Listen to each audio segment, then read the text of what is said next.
अस्मद्गुरुभ्यो नमः।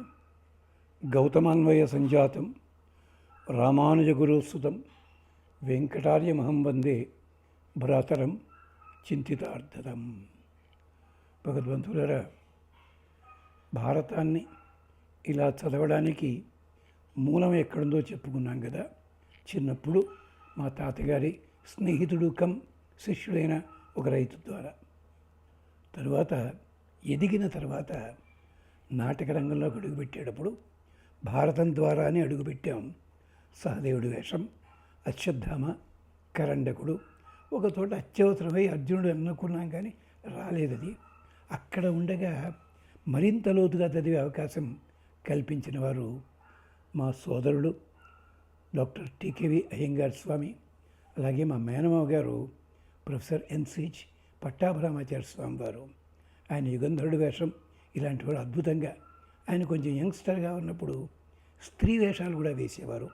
కొంచెం ఓల్డ్ ఏజ్లో కూడా అయితే మన గయోపాఖ్యాన నాటకంలో సుభద్ర వేషం వేశారు ఆయన. అలాంటి పెద్దల వల్ల ఈ గ్రంథాలు సరే, దాంట్లో నటులంతా కూడా మంచి బాగా చదువుకున్న వాళ్ళు ఒక్కొక్కళ్ళు కూడా. హార్మోనిస్ట్ అయితే వి శ్రీనివాసమూర్తి గారు ఉన్నారు, వారు తెలుగు లెక్చరరు, కానీ సాహిత్యం మీద సంగీతం మీద మంచి పట్టు. ఇలాంటి పెద్దలంతా ఆశీర్వదించారు కనుక ఇలాంటివన్నీ చదవగలిగా అని చెప్పి ఒక్కసారి వాళ్ళందరికీ నమస్కారం చెప్పుకుంటూ, ఉన్నవారికి దూరం నుంచే నమస్కారం, ఇక్కడ లేకుండా ఉన్నవారికి తలపులో తలుచుకుంటూ నమస్కరిస్తూ విషయంలోకి వస్తున్నాను. వనవాసాన్ని, అజ్ఞాతవాసాన్ని రెండూ దీక్షగా గడిపారు అని చెప్పుకున్నాం. ఒక డ్యూటీలాగా, ఒక పందెంలో భాగంగా ఒట్టు పెట్టుకున్నట్టుగా వచ్చేసారని కాదు అర్థం. అక్కడ దీక్ష, దీక్ష అంటే యజుర్వేదం చెప్పింది. ఇప్పుడు మన వాళ్ళు ఉన్నారు నిరాహార దీక్షలు. వాడు ఎవడో ఉన్నాడు ఆ జన్మ నిరాహార దీక్ష ఇప్పుడు 60 సార్లు చేశానన్నాడు. బుద్ధి ఉందా వాడికి? ఏమన్నాను? ఆ జన్మ నిరాహార దీక్ష అనేది ఒకటేసారి చేస్తారు, వాడు ఎండిపోయిన తర్వాత చెప్తారు అది అని చెప్పి. వీడు దీక్ష అంటాడు, బ్యాక్గ్రౌండ్లో అన్నీ పుచ్చుకుంటాడు, విటమిన్స్, ఇంజక్షన్స్ ఇలాంటివి రహస్యంగా తీసుకుంటాడు. దీక్ష అంటాడు. ఏం చెప్తామండి పట్టుకుని? అది విచిత్రం. ఈ దీక్ష శబ్దానికి అర్థం ఏంటో తెలుసా? యత్ జ్యతి క్లేశకర్మాదీన్ ఈక్షతి అఖిలం పదం క్షపయిత్వా మలం సర్వం దదాతి చ పరం పదం దీక్షాయతి తేన తత్వజ్ఞై వజ్ఞతే వేదపారగై. ఇది దీక్ష అంటే 3 రకాలని చెప్పింది. దీక్ష సా త్రివిధ: స్థూల, సూక్ష్మ, పరాత్మన. స్థూలమని, సూక్ష్మమని, పరాత్మ అని చెప్పి 3 రకాలు. ఏమిటది? యత్ జతి క్లేశకర్మాదీన్. బాబు, నువ్వు దీక్ష చేస్తుంటే క్లేశములన్నీ తొలగాలి. అంటే నీ శరీరం కావచ్చు, నీ చుట్టుపక్కల కావచ్చు. అంతేకాదు ఈక్షతి అఖిలం పదం అంటే అఖిలము సానుకూలం కావాలి. అంటే నువ్వు దీక్ష చేస్తుంటే పోలీసులు పట్టుకెళ్ళి హాస్పిటల్లో ఆ దీక్ష కాదా అనిపించుకోద్దాన్ని. అంచేత అఖిలం అంతా కూడా సానుకూలం కావాలి. క్షపయిత్వ మలం సర్వం. దీనివల్ల ఏమైనా దోషాలు ఉన్నట్టయితే అన్ని పాపములు, విరోధములు, కస్మలములు తొలగిపోవాలి. అలా ఉంటే దదాచిత పరం పదం. నువ్వు దేనికోసం దీక్ష చేస్తున్నావో అలాంటి పరమైన స్థానము ఏది ఇస్తుందో అది దీక్ష.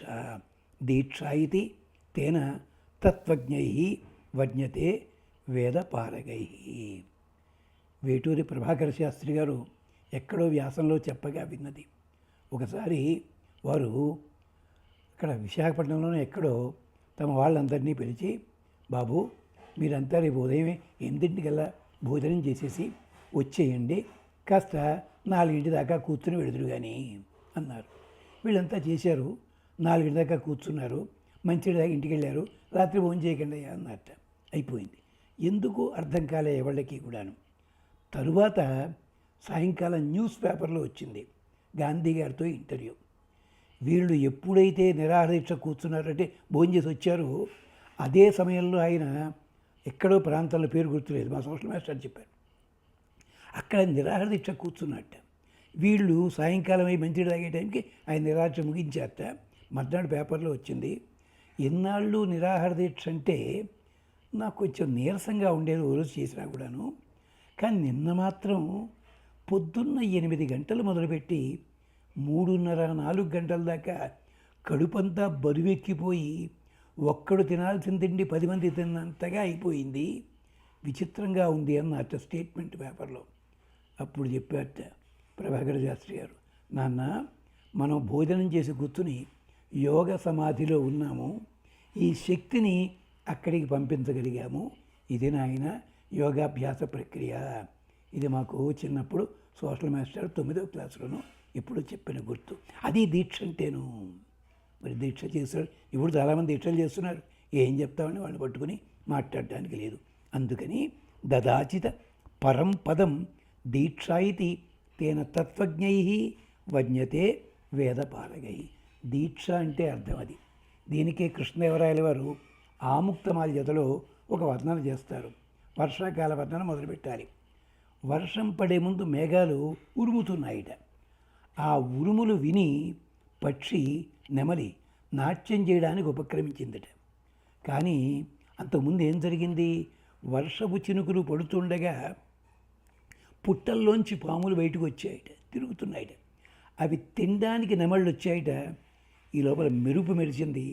ఆ మేఘాన్ని చూచి నెమళ్ళు ఈ పాములను తినడం మానేసి తినడమే మర్చిపోయి నాట్యం మొదలుపెట్టాయట. దాని కృష్ణదేవరాయలు ఉదాహరణ చెప్పారు. ఆటపాటల్లో పడ్డ పిల్లలు తిండి ధ్యాస మర్చిపోవడం అలవాటే కదా. అయ్యా, తెలుగు ప్రబంధాలు కూడా చదవాలండి, కాస్త కొంచెమైనా చదవాలి. ఇలాంటి అద్భుతమైన ఉన్నాయి. అందుకనే ఒక పెద్దలు మనకి 6000 తెలుగు పద్యాలన్నీ ఒకతోడు సేకరించారు, రత్నాకరం అనే పేరుతోటి. వర్ణన రత్నాకరం అని చెప్పి. క్షమించాలి, పేరు మర్చిపోయిన కవులు పెద్దలది. మన ఏమిటి ఈ కరోనా వచ్చినందుకు కొన్ని చిన్న చిన్న పేర్లు మర్చిపోతున్నాం. దురదృష్టం, వయసు కదండి, అందుకని చెప్పి. వయసు అనడానికి లేదు, వయసు కూడా ఒక్కోసారి ఇబ్బంది పెడుతుంది. అది సంగతి. అంచేత దీక్ష అంటే అర్థం అది. అంటే దీక్ష ముందు ఆలోచన ఉండాలి, తరువాత వనరులు చూసుకోవాలి, ప్రక్రియ చూసుకోవాలి, క్రమము తప్పని ఆచారం ఉండాలి. ఇదే పాండవులు చేసిన పని. దీక్ష చేసే మటుకు కూర్చొని దీక్ష చేయడం కాదండి. ఇది ముందు ఏం చేయాలి? దీక్ష ముందు ఎలా చేయాలి, ఇది ఆలోచన. తరువాత ఏమిటి? ఈ దీక్షకి తగినటువంటి వనరులు, అంటే బ్యాక్గ్రౌండ్లో తినడానికని కాదు అర్థం. అక్కడ తగిన చోటు, తగిన స్థలము, అది కావాలి మనకి. అది అయిన తర్వాత ప్రక్రియ ఏమిటి? ఆ దీక్షా ప్రక్రియ ఉంటుంది ఒకటి. విశ్వామిత్రుల వారు కూడా సిద్ధాశ్రమం ఎన్నుకోవడంలో, దీక్ష ఎన్నుకోవడంలో అదే చేశాడు. రాముడు వనవాస దీక్ష కూడా దీక్షలో ఇదే పనిచేశాడు. ఒక్కొక్క చోటికి వెళుతూ ఇది ఎక్కడ ఉండాలి, వీలవుతుందా కాదా కాదా అవుతూ వెతుక్కుంటూ వెళ్ళాడు ఆయన. అది చివరికి క్రమం తప్పకని ఆచరణ చేయాలి. ఇది పాండవులు చేశారు. ఇదంతా ఎవరి వల్ల? ధర్మరాజు వల్ల. ధర్మో వివర్ధతి యుధిష్ఠిర కీర్తనేనా. అంతేకాదు, దీక్ష ఉన్నవాడు కొన్ని చూడకూడదు, వినకూడదు. ఏమిటవి? చెప్పింది యజుర్వేదమే. యద్వై దీక్షిత అమేధ్యం పశ్యతి అస్మాత్ దీక్షా క్రామతి. ఎప్పుడైనా కానీ దీక్ష కూర్చున్నవాడు, దీక్ష చేసేవాడు ఎవడైనా కానీ చూడకూడని పదార్థాన్ని, తినకూడని పదార్థాన్ని స్పృశించినా, తలచినా కూడా దీక్ష క్రామతి. అస్మాత్ దీక్ష అమేధ్యము, అనుభవించదగని పద్ధతులుంటే అది కాస్త నశిస్తుంది. నీలమస్య, అతనికి అపవాదం వస్తుంది. హరోవ్యేతి, కాంతి కూడా తొలగిపోతుంది. అబద్ధం మనః, మనసు చాంచల్యమవుతుంది. దరిద్రం చక్షు, చూపు కాస్త నశిస్తుంది. వెనకటికి ఆ పేరు మీరు ఎప్పుడైనా సరదాగా చూడండి, భారతంలోనే వస్తుంది, మరోతోటి వచ్చింది. ఏమిటది? ఒక ఋషి తపోభంగం చేద్దాం అనుకున్నట్ట పరమాత్మ ఇంద్రుడు. అందుకని ఒక అప్సరసను పంపించాట. వర్షం పడుతుండగా అప్సరస మొత్తం తడిసిపోయి ఆ ఋషి ఆశ్రమం బయట నిలబడిందిట. ఆయన ఒక్కనే ఉంటాడు అక్కడ. బయటకు వచ్చాడు. ఎవరు నువ్వు అన్నట్ట. లేదండి, పొరుగురు పిల్లనండి, వర్షం పడుతుంది, అందుకని చెప్పి ఇక్కడ ఆగానండి, నేను వెళ్ళిపోతాను. ఏం పడతావు? వెళ్ళిపోతావు, లోపలికి కూర్చో, వచ్చి ఆ వర్షం తగ్గిన తర్వాత చూసుకుంది కానీ అన్న. లోపలికి వచ్చింది. ఆ తడి బట్టలతో ఎంతసేపు ఉంటావు? పొడి బట్టలు కట్టుకో, నార్చీరలు ఉన్నాయి అన్నట్టు. లోపలికి వెళ్ళి కట్టుకొచ్చింది. కూర్చో, పర్లేదు, నేను పని చూసుకుంటాలే అన్నాడు. ఆవిడ వైపు చూడలేదు ఇతను, చూడకుండా తన మంది చూసుకుంటున్నాడు. మధ్యలో ఎలా ఉందో ఏటో అని ఒకసారిలో చూపు చూస్తాడు. అయిపోయింది. అంతా అయిన తర్వాత, గంట పోయిన తర్వాత, ఇక వెళ్ళు, నేను సంధ్యావందనం చేసుకోవాలన్నట్టు.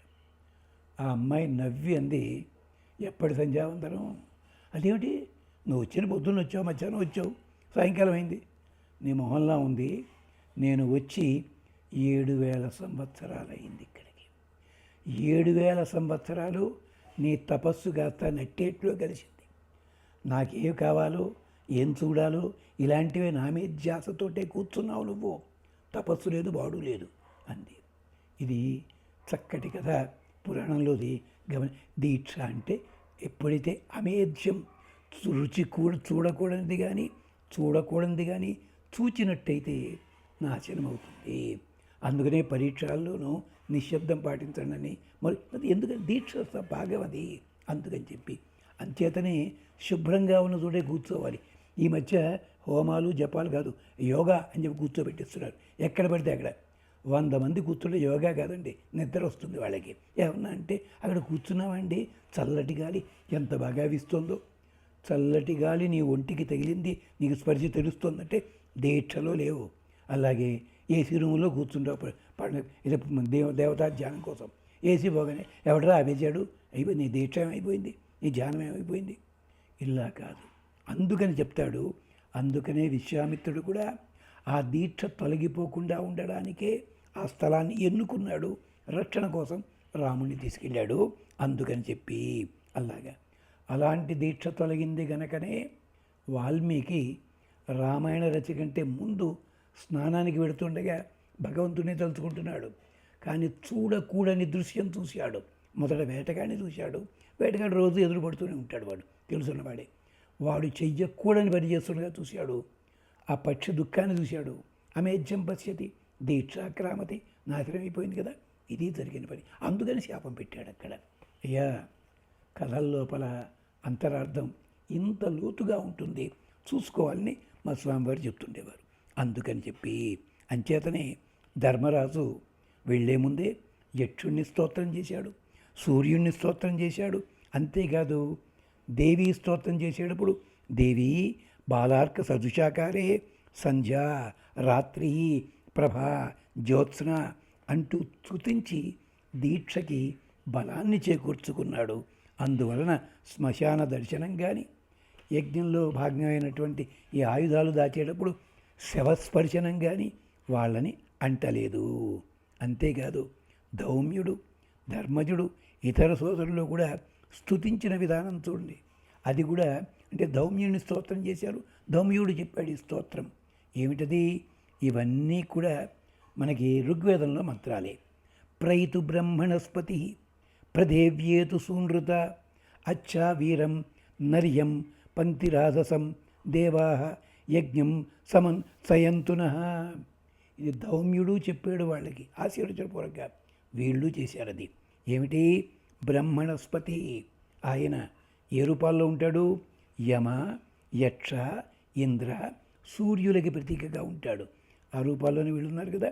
అందుకని ఈ ధౌమ్యుడు వింధ్యవాసిని, త్రిపుర సుందరి, ఇతర దేవతలు అగ్ని ద్వారా అనుసంధానకర్తలు మా కోసం అని చెప్పి శత్రువుల్ని తొలగించాలి.